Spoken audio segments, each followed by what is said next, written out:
Bad news for Red Bull. Red Bull's dominant 1-2 victory in the Bahrain Grand Prix was the best start any team has made to a season in 25 years. You have to go back to the 1998 Australian Grand Prix before Red Bull were on the grid and Bahrain was on the calendar for the last time a team's car finished further ahead of its closest rival. Max Verstappen won the season opener ahead of teammate Sergio Perez, with Fernando Alonso 38.637 seconds behind in his Aston Martin. But despite the convincing opening race, Red Bull are not as relaxed as we might think. As a matter of fact, bad news might soon be arriving for the Austrian team as the season progresses. More on that later. Let's get on with the video. When Christian Horner made a remark that Red Bull had an element of nerves during the Bahrain Grand Prix, you could be forgiven for asking what kind of nerves a team that had just won 15 of 22 races in a season could possibly have. Nevertheless, Red Bull did indeed have an element of nerves at the event.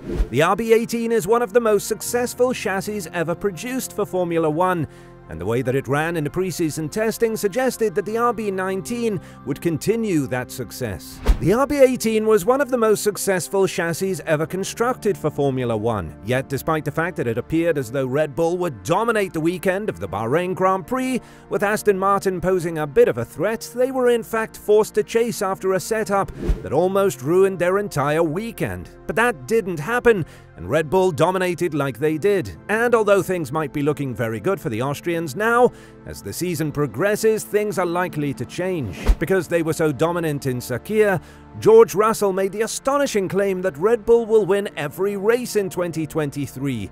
This was a surprising statement, given that they had only competed in one of the season's 23 Grand Prix, yet the fact that they were so dominant brought up another issue with Red Bull and the RB19. As a punishment for breaching the 2021 cost cap, aren't they meant to be hampered this season by a loss of wind tunnel and CFD development time? And how does that penalty work?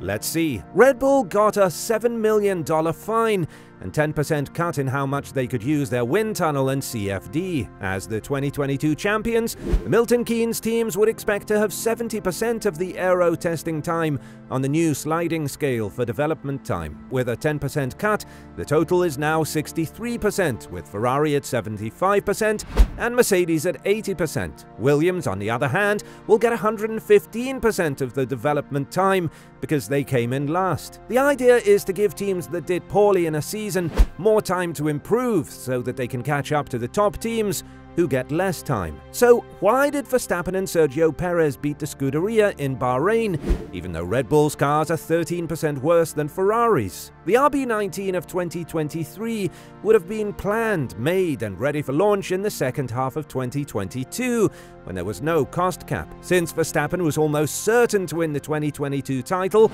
after the Belgian Grand Prix, Red Bull was able to stop working on the RB18 and start working on the car for this year. In short, the RB19 we see on the track now and possibly its first upgrade package were designed by Red Bull before the cost cap penalty went into effect. Still, the drop in testing isn't likely to be felt until towards the end of the year. If 2023 turns out to be a championship year, Red Bull's penalty will hurt them in the second half of the year.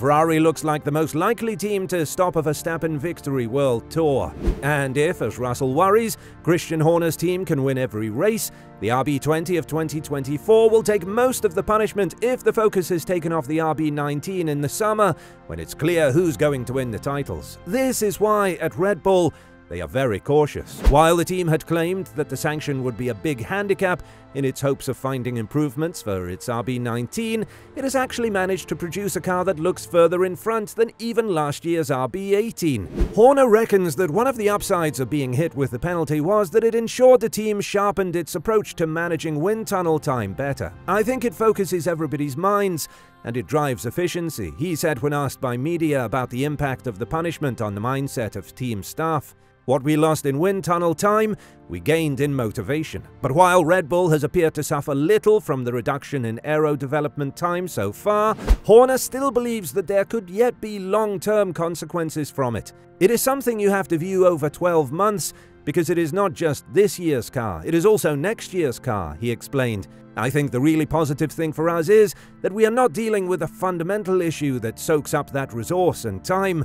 It was vital for us to be able to cope with that penalty and to have a solid starting point. That is what the team has done a great job in achieving. Horner believes that the consequences of the penalty may still hang over the team for the next 9 months, and it's something that could yet catch it out further down the road. He said that the lack of wind tunnel development could prove especially problematic if there is any significant change to the 2024 car regulations that would require some extra work. Horner continued, saying that although they are expecting stable regulations, Red Bull is at a disadvantage because they not only have the incremental difference that comes with being in first place in the championship, but also a further 10% reduction in time. This means they have 15% less time than Ferrari and 20% less time than Mercedes, which is a significant number. As a result, they are focusing on being efficient and effective in their development and testing process for both the RB19 and RB20 car. Marco Helmut, the Red Bull Motorsport advisor, says that as the season rolls on, the advantage its rivals have in being able to develop more will help them close the gap. In an interview on the YouTube channel of Formel1.de, Marco said Red Bull was far from relaxed, despite looking comfortable in front right now. "We prepared ourselves optimally for the season," he said. "Once we knew that this penalty would be imposed, it was clear that when we went into the wind tunnel, it had to be done in an efficient manner and each run with a clear plan. At the moment, we've managed to do all that, but of course, as the season progresses and we run out of wind tunnel time, the others will still have that available, and our lead will then melt away. That's why it's extremely important that we take the points with us now." Despite Red Bull dominating the F1 opener in Bahrain, Marco does not believe the performance of his team is indicative of how it will fare at every track. Asked about Mercedes driver George Russell's claim that Red Bull will win every race this season, Marco said, "No, so this statement by Russell can perhaps be explained by the current frustration of the Bahrain race. It was a race on a specific circuit where the surface is extremely rough, which means that tyre wear plays a very big role. Yes, we put in a good performance, but so much for winning all the races and having the World Championship title in the bag. If it were that easy, it would be nice." Marco said the team also remains slightly confused about why it struggled to find a good balance with its RB19 in practice in Bahrain. He was clear, however, that suggestions its difficulties were triggered by it having to raise its ride height to overcome problems with its plank rubbing were wide of the mark. In conclusion, despite the wind tunnel restrictions set to take effect in the second part of the 2023 season, Red Bull Racing is in a good place and remains the favourites for the title. With their exceptional team, technical expertise and history of adapting to new regulations, they are well positioned to overcome these challenges and continue their dominance in the Formula One World Championship. What do you think? Will this wind tunnel penalty and cost cap restrictions be detrimental to Red Bull's chances of winning a title? Or there's nothing that can stop them from winning another title? Let us know your thoughts and opinions in the comments below, and see you next time.